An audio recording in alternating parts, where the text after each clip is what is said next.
Hello दोस्तों, welcome to Jayanta classes. I am Shivam Pandey and in today's video I am going to start a new chapter, Animal Kingdom, which is the last chapter of the unit Diversity in the Living Organism.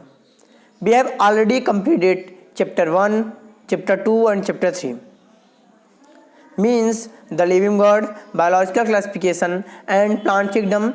And if you have not watched those videos till now, then subscribe our channel and watch those videos. And if you have not subscribed our channel now, please subscribe it and press the bell icon to get latest updates of the videos uploaded here. तो दोस्तों, हम शुरू करते हैं अपने आज के नए चैप्टर को, एनिमल किंगडम। एनिमल किंगडम में हम सभी प्राणी के बारे में पढ़ेंगे, सभी लिविंग ऑर्गेनिज्म एनिमल्स वाले जो हैं, एनिमल्स जो हैं उनके बारे में पढ़ेंगे। ठीक है, तो पीछे हमने देखा था कि प्रोटिस्टा जो था ऐसा किंगडम था, वहाँ पे कुछ यूनिसेलुलर यूकैरियोट्स ऐसे थे जो कि एनिमल्स से कैरेक्टर्स को शो करते थे, उनसे मिलते जुलते दिखते थे। तो अब यहाँ पे हम क्या देखेंगे, एनिमल किंगडम में मोस्टली मल्टीसेलुलर ऑर्गेनिज्म को देखेंगे, क्योंकि जो एनिमल जैसे कैरेक्टर रखने वाले यूनिसेलुलर यूकैरियोटिक ऑर्गेनिज्म थे उनको हमने प्रोटिस्टा में पढ़ लिया, हमने उनके बारे में प्रोटिस्टा में जान लिया कि उनमें लोकोमोशन होता है, डाइजेशन होता है, सब कुछ देख लिया। अब हम एनिमल किंगडम में मल्टीसेलुलर ऑर्गेनिज्म के बारे में पढ़ने वाले हैं। तो यह क्लास 11th एनसीईआरटी का चैप्टर 4 है। आपने साथ एनसीईआरटी की बुक लेकर ज़रूर बैठें। मैं अपने वीडियोज़ में कुछ एक्स्ट्रा इन्फॉर्मेशन को भी ऐड करता हूं, तो जो एक्स्ट्रा इन्फॉर्मेशन है उसको अपने बुक में ही या एक अलग से कॉपी में लिखिए, क्योंकि कुछ क्वेश्चन जो हैं वो एनसीईआरटी से बाहर से आते हैं, थोड़े आउटर होते हैं। तो आप थोड़ी जब एक्स्ट्रा इन्फॉर्मेशन रखेंगे तो आप उन क्वेश्चंस को मिस नहीं करेंगे, तब आप 90 आउट ऑफ 90 बायोलॉजी में अटेम्प्ट कर पाएंगे, पूरी तरीके से सही कर पाएंगे। तो चलिए शुरू करते हैं अपना वीडियो।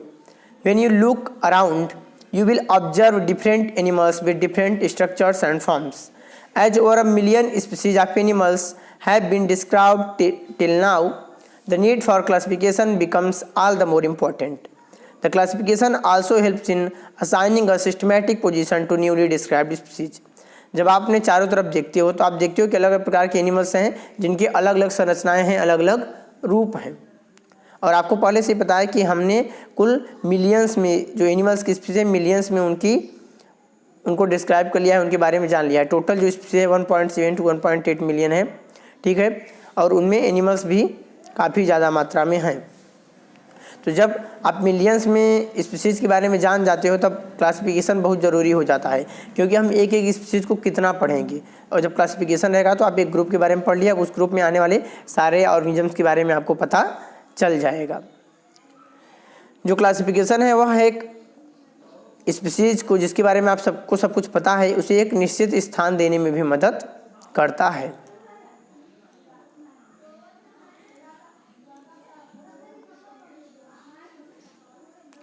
अगला पॉइंट आता है बेसिस ऑफ क्लासिफिकेशन। क्लासिफिकेशन का आधार क्या था? In spite of differences in structures and forms of different animals, there are fundamental features common to various individuals in relation to the arrangement of cells, body symmetry, nature of coelom, patterns of digestive, circulatory or reproductive systems. These features are used as the basis of animal classification and some of them are discussed here. Structure और form के अतिरिक्त किसी भी प्राणी के संरचना और रूप के सिवाय बहुत सारे और भी आधारभूत लक्षण हैं जो कि अलग अलग प्राणियों में क्या हैं, कॉमन हैं, उनमें आपको देखने को मिलती है। तो यहाँ पे जो अलग अलग कैरेक्टर्स हैं, ठीक है, तो सबसे पहले अरेंजमेंट ऑफ सेल्स, कोशिकाओं का व्यवस्था किस तरीके से उनकी बॉडी में है। बॉडी सिमेट्री, बॉडी की शरीर की समिति कैसी है। नेचर ऑफ सिलोम, सिलोम को हिंदी में बोलते हैं प्रगुहा, तो प्रगुहा की प्रकृति कैसी है। पैटर्न्स ऑफ डाइजेस्टिव, पाचन का जो पाचन तंत्र है उसका क्या पैटर्न है। सर्कुलेटरी सिस्टम का क्या पैटर्न है, मतलब परिसंचरण तंत्र कैसा है उनकी बॉडी में। रिप्रोडक्टिव सिस्टम, प्रजनन तंत्र कैसा है। तो इन सभी लक्षणों को भी हम एनिमल क्लासिफिकेशन का आधार मानते हैं। इनके आधार पर हम जीवित प्राणियों को वर्गीकृत करते हैं और उनके बारे में नीचे कुछ के बारे में हम बात करने वाले हैं आगे। तो चलिए आगे बढ़ते हैं। लेवल्स ऑफ ऑर्गेनाइजेशन, सबसे पहली बात क्या आती है, लेवल ऑफ ऑर्गेनाइजेशन, मतलब उनमें कोशिकीय संगठन, कोशिकाओं का व्यवस्था किस तरीके से है। Arrangement of cells, level of organisation में क्या देखते हैं, अरेंजमेंट ऑफ सेल्स देखते हैं, कोशिका किस तरीके से अरेंज की गई हैं उस लिविंग बॉडी के शरीर के अंदर। Do all members of Animalia are multicellular? All of them do not exhibit the same pattern of organisation of cells. यद्यपि, डू मीन्स यद्यपि, एनिमलिया के जो सभी प्राणी हैं वे क्या है, मल्टी सेलुलर हैं, बहुकोशिकीय हैं। All of them do not exhibit, उन सभी में एक ही प्रकार का कोशिकीय संगठन नहीं होता। सभी एक ही प्रकार की कोशिकीय संगठन को नहीं दर्शाते, नहीं दिखाते। फॉर एग्जाम्पल, उदाहरण के लिए, in sponges the cells are arranged as loose cell aggregates, it means they exhibit cellular level of organization. Some division of labour occur among the cells. Sponge में अगर हम देखते हैं तो जो कोशिकाएं हैं एकदम ढीली समूह के रूप में होती हैं, मतलब हम कह सकते हैं कि उनमें कोशिकीय स्तर का संगठन होता है। सेलुलर लेवल ऑफ ऑर्गेनाइजेशन मतलब कोशिकीय स्तर का संगठन। Some division of labour occur among the cells, कोशिकाओं में क्या होता है, डिवीजन ऑफ लेबर होता है, मतलब काम को कोशिकाएं एक दूसरे के साथ बांट के रखती हैं कि इस काम को आप कर लेना, इसको हम करेंगे, भाई पाचन को तुम कर लेना, श्वसन को हम करेंगे, ट्रांसपोर्टेशन को हम करेंगे। तो अलग अलग वर्क को क्या करती हैं, डिवाइड कर लेती हैं। डिवीजन ऑफ लेबर देखने को मिलता है। In coelenterates the arrangement of cells is more complex, here the cells performing the same functions are arranged into tissues, hence is called tissue level of organization. अगर हम coelenterates की बात करें तो उनमें जो कोशिकाओं का संगठन होता है वह ज़्यादा जटिल होता है, क्योंकि यहाँ पर एक ही प्रकार के काम करने वाली कोशिकाओं का एक समूह होता है जिसे क्या कहते हैं, टिश्यू होता है। ठीक है, सिलेंट्रेट्स में एक ही प्रकार की कुछ कोशिकाएं अपना समूह बना लेती हैं। ठीक है, वे सारी कोशिकाएं मिलकर एक ही प्रकार का वर्क करती हैं, उस समूह को हम क्या बोलते हैं, टिश्यू बोलते हैं। तो सिलेंट्रेट्स में टिश्यू लेवल ऑफ ऑर्गेनाइजेशन होता है। सिलेंट्रेट्स में टिश्यू लेवल ऑफ ऑर्गेनाइजेशन देखने को मिलता है, उत्तक स्तर का संगठन देखने को मिलता है। A still higher level of organization, it means organ level is exhibited by members of platyhelminthes and other higher phyla, where tissues are grouped together to form organs, each specialized for a particular function in animals like annelids, arthropods, mollusks, etc. तो इससे भी एक ऊंचे स्तर का संगठन होता है। भाई साहब, आपने क्या देखा, पहले सेलुलर लेवल देखा, फिर टिश्यू लेवल देखा। तो जब कई ऊतकों का एक समूह मिलता है, ठीक है, और ये समूह मिल करके एक नया काम करते हैं तो उसे क्या बोलते हैं, टिश्यू के बाद ऑर्गन लेवल ऑफ ऑर्गेनाइजेशन, मतलब सभी टिश्यू मिल करके अंग बनाते हैं। तो ऐसा किस में देखने को मिलता है, प्लेटीहेल्मिन्थेस में, ठीक है, और कुछ दूसरे फाइलम में।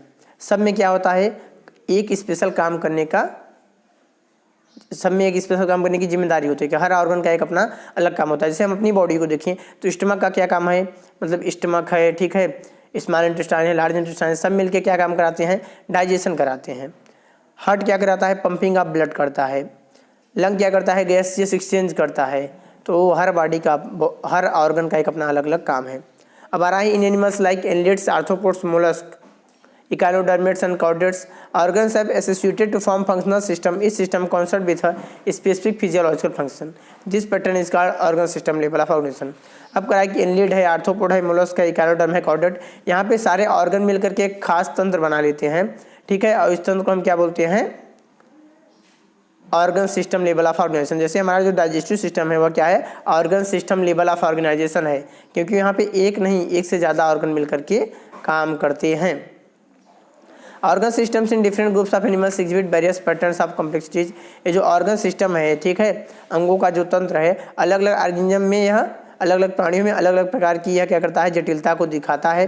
फॉर एग्जाम्पल, उदाहरण के तौर पे, the digestive system in Platyhelminthes has only a single opening to the outside of the body that serves as both mouth and anus and is hence called incomplete. अगर digestive system को हम देखते हैं Platyhelminthes के अंदर, तो वहाँ पे केवल एक ही ओपनिंग होता है शरीर में, ठीक है, और वही क्या करता है, माउथ का भी काम करता है, वही एनस का भी काम करता है, मतलब ऑर्गेनिज्म उसी से खाता है और वेस्ट प्रोडक्ट को भी उसी रास्ते से बाहर निकालता है। तो ऐसे ओपनिंग्स जो होते हैं वे इनकम्प्लीट डाइजेस्टिव सिस्टम को शो करते हैं। वे क्या होते हैं, इनकम्प्लीट होते हैं, अधूरे होते हैं। A complete digestive system has 2 openings. अगर हम कंप्लीट डाइजेस्टिव सिस्टम की बात करते हैं तो वहाँ पे 2 ओपनिंग होता है, एक माउथ होता है, दूसरा एनस होता है, ठीक है, और उसे क्या करते हैं, कहते हैं कंप्लीट डाइजेस्टिव सिस्टम कहते हैं। उसी तरीके से सर्कुलेटरी सिस्टम भी जो होता है वह 2 प्रकार का होता है, open type, close type. Open type in which the blood is pumped out of the heart and the cells and tissues are directly bathed in it. Open type में क्या होता है कि हार्ट से ब्लड डायरेक्टली निकलता है, ठीक है, कोई वेन्स आर्टरीज और नसें नहीं होती हैं उनके अंदर, सारे ऑर्गन क्या होते हैं ब्लड में डूब जाते हैं और सारे ऑर्गन सेल्स टिश्यू जो होती हैं वे उस ब्लड से अपना ऑक्सीजन ले लेती हैं, उसमें कार्बन डाइऑक्साइड छोड़ देती है, उसमें जो फूड होता है फूड एब्जॉर्ब कर लेती है ब्लड से और बेस्ट प्रोडक्ट को क्या करती हैं ब्लड में रिलीज कर देती हैं और ब्लड फिर से वापस हार्ट के पास जाता है, फिर वहाँ से लंग्स जाता है या गिल्स जाता है, ठीक है, जो भी ऑर्गेनिज्म के अंदर सिस्टम रहता है और वहाँ से बेस्ट प्रोडक्ट को बाहर निकाल देता है। अगर हम क्लोज टाइप की बात करते हैं, in which the blood is circulated through a series of vessels of varying diameters arteries veins and capillaries, यह ऐसा तंत्र है जहाँ पे ब्लड क्या है अलग अलग मोटाई की नसों के द्वारा बहता है, ठीक है, डायरेक्टली नहीं बहता और अलग अलग नसों के माध्यम से सेल टिश्यूज और ऑर्गन्स तक ब्लड पहुंचता है, फूड पहुंचता है, ऑक्सीजन पहुंचता है। ब्लड में क्या होता है ऑक्सीजन और फूड एब्जॉर्ब होता है, तो ब्लड से ये क्या करते हैं ऑक्सीजन और फूड को एब्जॉर्ब कर लेती हैं सेल्स या टिश्यूज। अब आता है बॉडी प्लान, ठीक है, लेवल ऑफ ऑर्गेनाइजेशन के बाद आता है body plan. Animals are 3 types of body plans, प्राणियों में 3 प्रकार की बॉडी प्लान होती है। पहला होता है cell aggregate plan, in this the body consist of aggregation of cell, it is usually found in sponges. यहाँ पे क्या होता है बॉडी प्लान में कोशिकाओं का एक समूह होता है, एग्रीगेशन होता है और यह ज़्यादातर स्पॉन्जेज में पाया जाता है। दूसरा आता है blind sac body plan, in this the body has a single cavity with one opening to the outside, the single opening act as both mouth for intake of food and anus for egestion of undigested food, it is found in सिलेटेड्स and flatworms.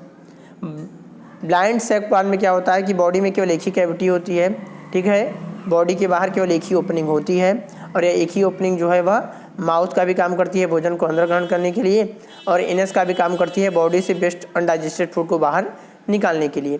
यह coelenterates और flatworms में पाई जाती हैं। अगला आता है tube within a tube plan, एक ट्यूब के अंदर दूसरी ट्यूब।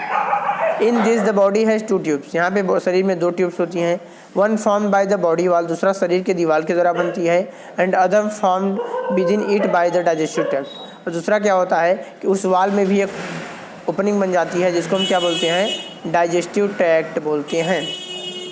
अब जो ये ट्यूब विद इन ट्यूब है 2 प्रकार का होता है, ठीक है, tube within a tube plan 2 प्रकार का होता है, it is of 2 types, protostomic plan and deuterostomic plan. ये आपको एनसीईआरटी में नहीं बताया जाएगा बट मैं इसलिए बता रहा हूँ ताकि आउटर से भी क्वेश्चन आते हैं तो आप इसे कर पाओ, इसके बारे में जानते रहो। तो सबसे पहले हम बात करेंगे प्रोटोस्टोमिक प्लान की।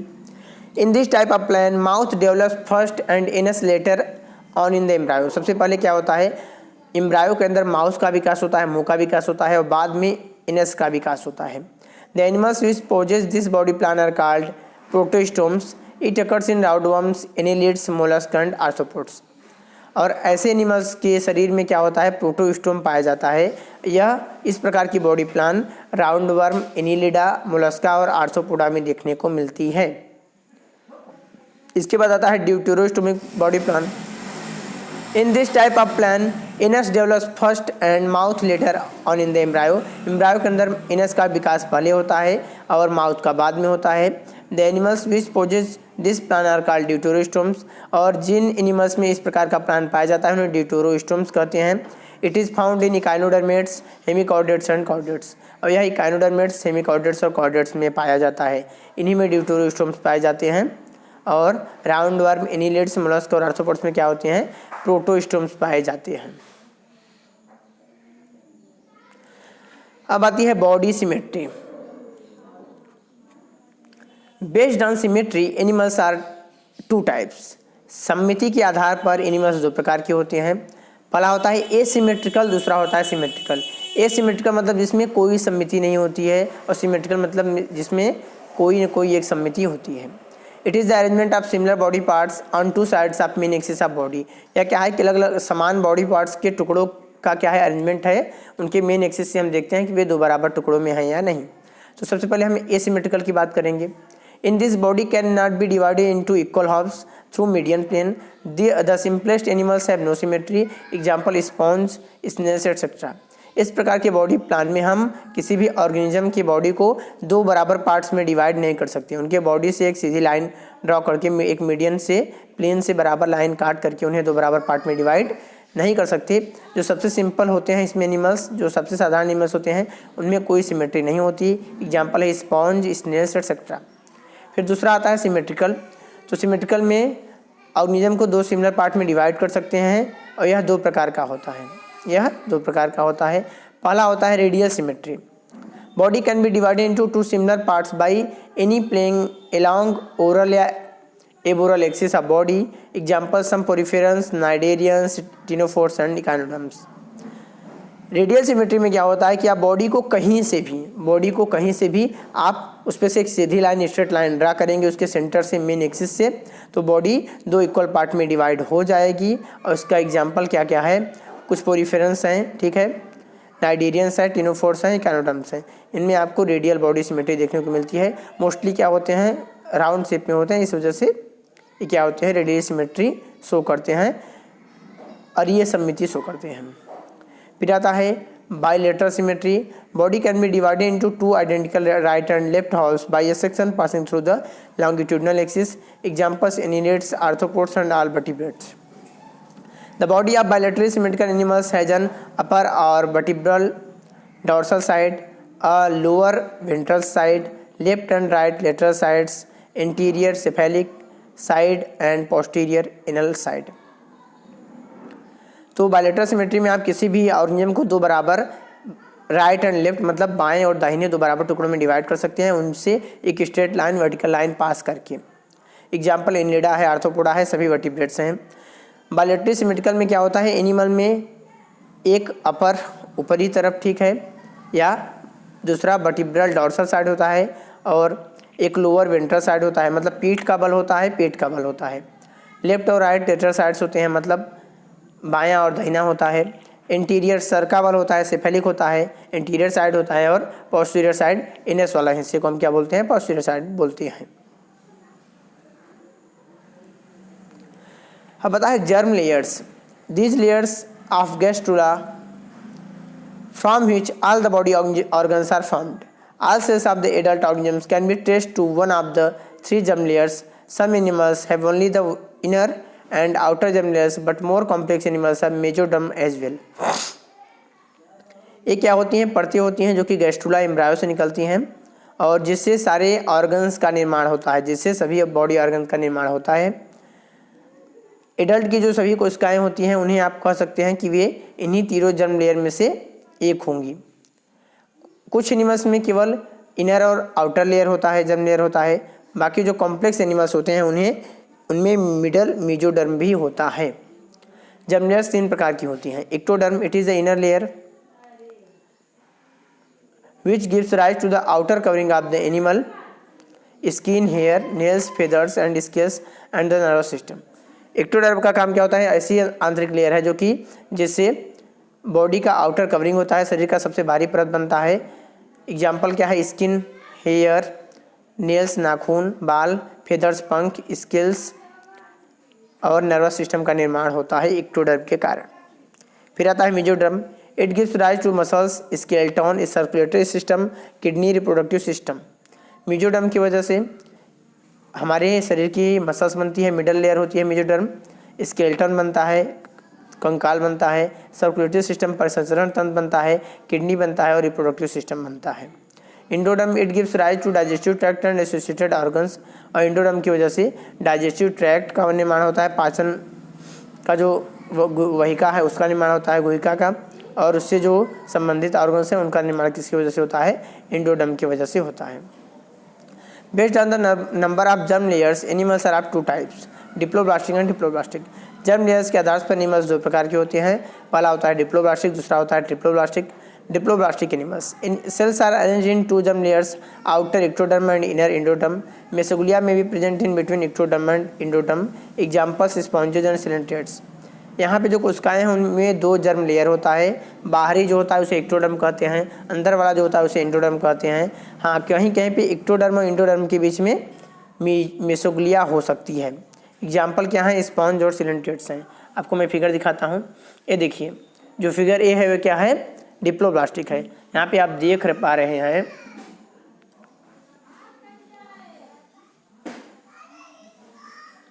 ये जो बाहर वाली परत है इसे क्या बोलते हैं, इक्टोडर्म बोलते हैं। बाहर वाली को क्या बोलते हैं, इक्टोडर्म बोलते हैं। ये जो अंदर वाली यहाँ वाली परत है, ये वाली, इसको क्या बोलते हैं, एंडोडर्म बोलते हैं।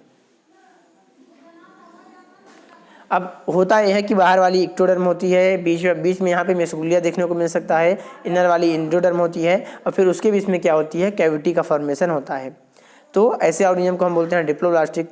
लेकिन जैसे ही हम डिप्लोब्लास्टिक ऑर्गेनिज्म की बात करते हैं तो उनमें आउटर इक्टोडर्म होता है, मिडल मीजोडर्म होता है, और इनर क्या होता है, एंडोडर्म होता है।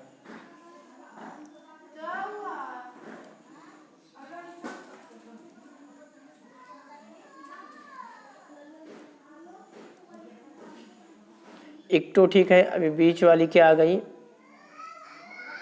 ये हो गई मीजो, और ये सबसे अंदर हो गई इंडो। इक्टो, मीजो और फिर इंडो, इक्टोडर्म, मीजोडर्म और इंडोडर्म। और यहाँ पे 3 क्या होती हैं, लेयर्स होती हैं, और उनके बाद 20 इंडोडर्म के अंदर क्या बनती है, कैविटी बनती है।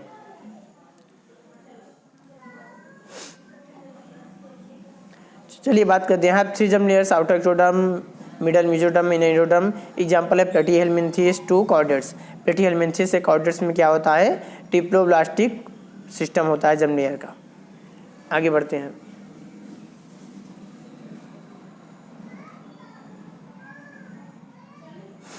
अब इसके बाद आता है सीलोम। क्या आता है, coelom. It is the space between body wall and gut wall. Body वाल और गट वाल के बीच में जो स्पेस होता है उसे हम क्या बोलते हैं, सीलोम बोलते हैं। Coelom separates the muscles of gut and body wall. ये बॉडी वाल और हमारी गट वाल की मसल्स को क्या करता है, अलग अलग करता है। On the basis of nature of coelom animals are of 3 types. A coelom के आधार पर एनिमल 3 प्रकार के होते हैं। सबसे पहला होता है ए सीलोमेट। क्या होता है, ए सीलोमेट, जिनमें आउटर क्या होती है, एक्टोडर्म होती है, मिडल मीजोडर्म होती है, इनर इंडोडर्म होती है, और इंडोडर्म के अंदर क्या होती है, कैविटी होती है। मतलब मीजोडर्म की जो लेयर है उसमें कोई कैविटी नहीं बनती। यहाँ फिगर में आप देख सकते हैं कि मीजोडर्म के लेयर में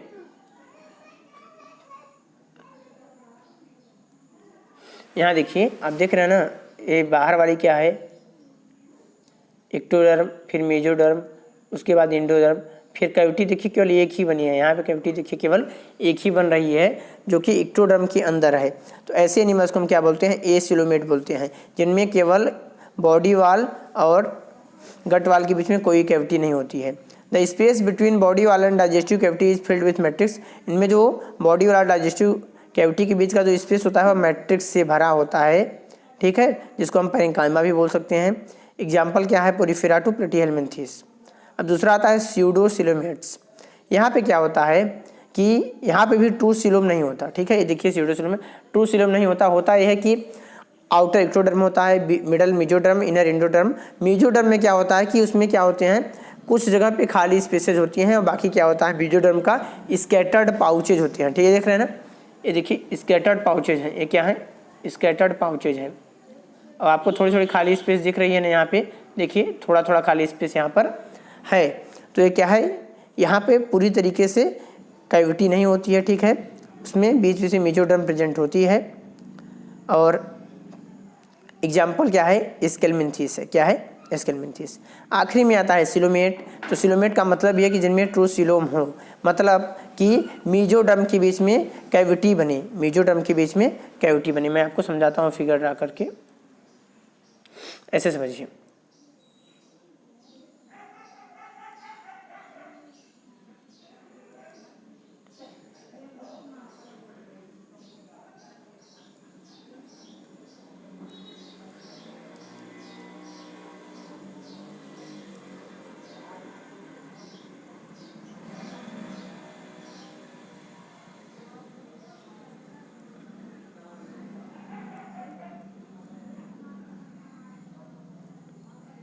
ये क्या हो गई, आपकी इक्टोडर्म हो गई।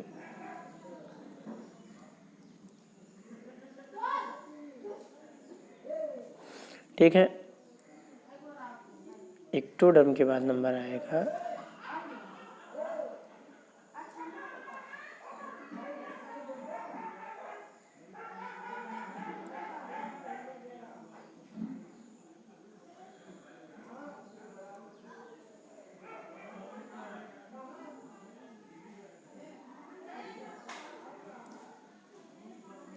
मेजोडर्म को रेड कलर से करते हैं।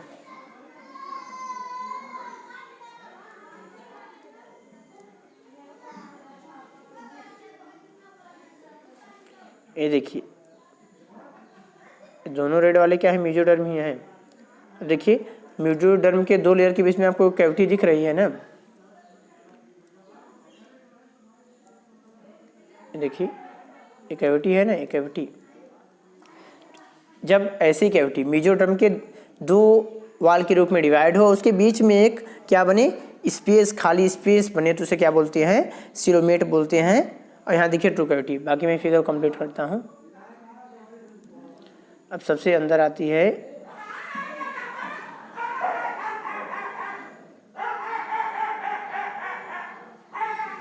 ये देखिए जो येलो कलर से मैंने बनाया है वो क्या है, इंडोडर्म है। क्या है, और उसके अंदर भी एक कैविटी आपको देखने को मिल रही है। इधर मैं मेजोडर्म को लिख देता हूँ।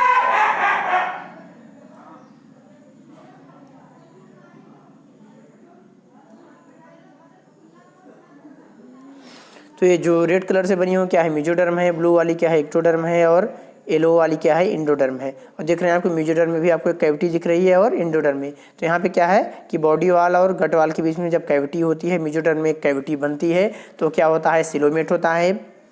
मेजोडर्म में जब स्कैटर्ड पाउचेज होते हैं, पूरी तरीके से खाली स्पेस नहीं होता है, उसे स्यूडोसिलोमेट बोलते हैं। और जिनमें मेजोडर्म में कोई कैविटी बनती ही नहीं, मेजोडर्म की लेयर ऐसे ही मैट्रिक्स से भरी होती है, केवल एक ही कैविटी होती है, वो भी किसमें के अंदर होती है, इंडोडर्म के अंदर होती है, तो उसे क्या बोलते हैं, एसिलोमेट बोलते हैं। तो फिर से एक बार रिवाइज करते हैं। जब आउटर एक्टोडर्म हो, मिडल मेजोडर्म हो, इनर इंडोडर्म हो, और इंडोडर्म के अंदर केवल एक कैविटी बनती हो, मेजोडर्म में कोई कैविटी न बनती हो, तो क्या होता है, एसिलोमेट होता है। फिर दूसरा आता है स्यूडोसिलोमेट। आउटर एक्टोडर्म हो, मिडल मेजोडर्म हो, इनर इंडोडर्म है हो, और मेजोडर्म में क्या है, खाली स्पेस थोड़े थोड़े हों, बाकी मेजोडर्म के ही क्या है, स्कैटर्ड पाउचेज हों, उसके थैले हों। ठीक है, तो उसे क्या बोलेंगे, स्यूडोसिलोमेट।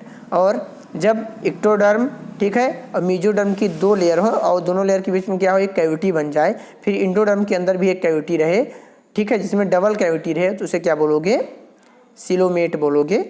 वो क्या है, सिलोमेट एनिमल्स हैं।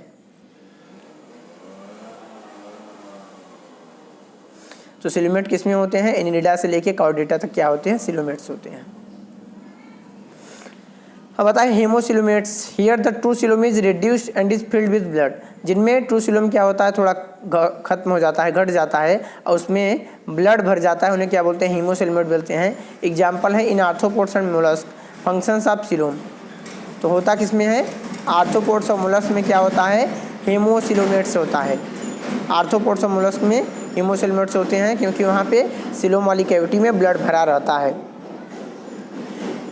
फिर आता है function of coelomates. It accommodates visceral organs. Coelomic fluid gives moist environment to visceral organs, thereby reducing the friction. It acts as shock absorber. यह क्या करता है, विसरल ऑर्गन्स को धारण करता है, उसके अंदर विसरल ऑर्गन पाए जाते हैं। जो सिलोमिक फ्लूइड होता है उन्हें मॉइस्ट एनवायरनमेंट देता है विसरल ऑर्गन्स को, और फ्रिक्शन को कम करता है। यह शॉक एब्जॉर्बर का भी काम करता है।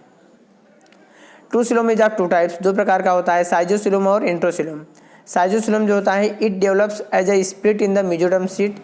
It occurs in annelids, arthropods and mollusc. यह अलग से मेजोडर्म शीट के रूप में, स्प्लिट के रूप में विकास करता है, और यह एनिलिडा, आर्थ्रोपोडा और मोलस्का में पाया जाता है।